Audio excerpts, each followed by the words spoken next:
দাদা, আপনার সাথে তো আমার দীর্ঘদিনের সম্পর্ক। এমনিতেও দেখি যে একটা পারিবারিক সম্পর্ক, কিন্তু আমাদের মধ্যে অনেক মানবাভিমান হয়েছে, অনেক ভুল ত্রুটি হয়েছে। কিন্তু আপনার এমন একটা চট্টগ্রাম বিভাগে আমি একটা দেখেছি, আপনার এমন একটা, আপনি ঠাকুরের এমন একজন কর্মী, এটা আপনার আমার চট্টগ্রামবাসীর মধ্যে এরকম আমি লক্ষ্য এখনও পর্যন্ত দেখি নেই সেরকম। আপনি মানুষের সাথে যেভাবে সহজভাবে মিশেন, বাবা যেভাবে আন্তরিক, আপনি যদি একদিন করে যদি এক একজনের এখানে থাকেন, আপনার বছরটাই কেটে যাবে চট্টগ্রাম, ওই ধরনের একটা পরিবেশ।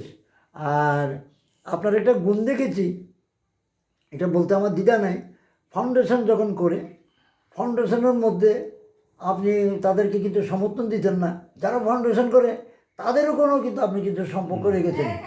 আপনার মধ্যে এটা কিন্তু আমার কিন্তু বড় গুণ। আপনি আশ্রমকে, চট্টগ্রাম আশ্রমকে কিন্তু আপনার ত্যাগ করেন নাই।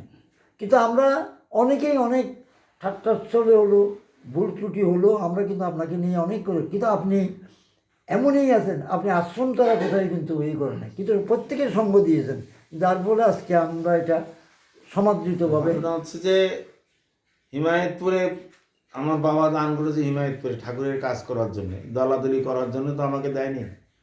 যারা কমিটি নিয়ে চলে তাদের কর্মফল, তাদের চিন্তা ভাবনা, তাদের ঠাকুর দর্শন একরকম।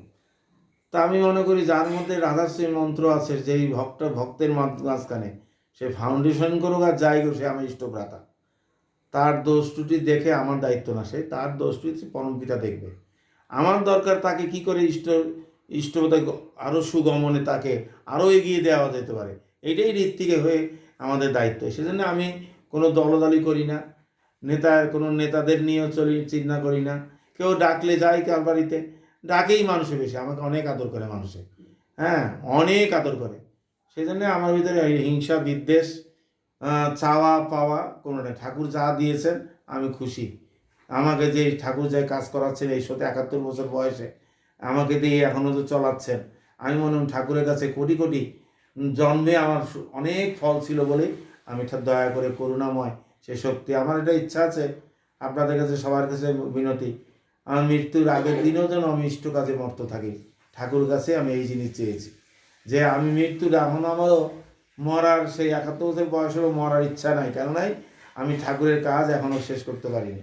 আমার এতে ইচ্ছা ঠাকুর যেন সুস্থ দেহে আমাকে পৃথিবীতে আরও কিছুদিন রাখুক, তার কাজ জন্য নিষ্ঠার সহকারে করতে পারি, এটাই তার কাছে প্রার্থনা করি। আপনারা আমার জন্য আশীর্বাদ করবেন। জয় গুরু, বন্দে পুরুষ। বন্দে পুরুষ।